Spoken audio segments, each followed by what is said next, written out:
Ron Paul wants to cut a stunning $1 trillion out of a $15 trillion economy, and he wants to do it in the first year.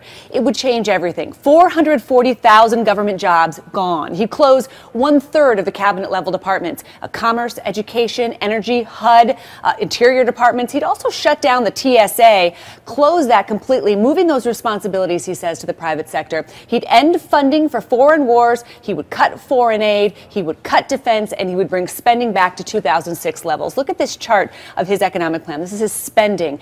It shows spending dropping off a cliff. Look at that compared with the president's proposals. That drop off would no doubt be felt by everyone. He also wants to reform, not even reform, end the Federal Reserve. He says the Fed is distorting the value of the dollar. He says the Fed printing money to respond to the financial crisis is making the dollar worthless and will cause dangerous inflation. He'd kill what he calls Obamacare, and he wants to repeal financial market regulations. Now, on taxes, Ron Paul doesn't believe the government should have your money. He would extend the Bush tax cuts. He would end the capital gains tax. He says that punishes you for success. He would end taxes on tips. He says it's really important for working people and for students not to pay taxes on their tips. He says it's immoral to tax seniors for Social Security benefits, and he would lower the corporate tax rate to 15%.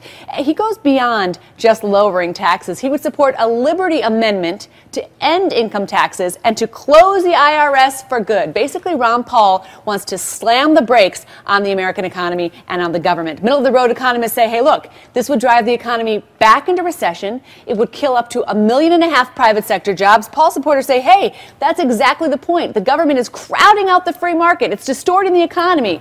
It's just what America needs, the jolt America needs. Christine Romans, CNN, Atlanta.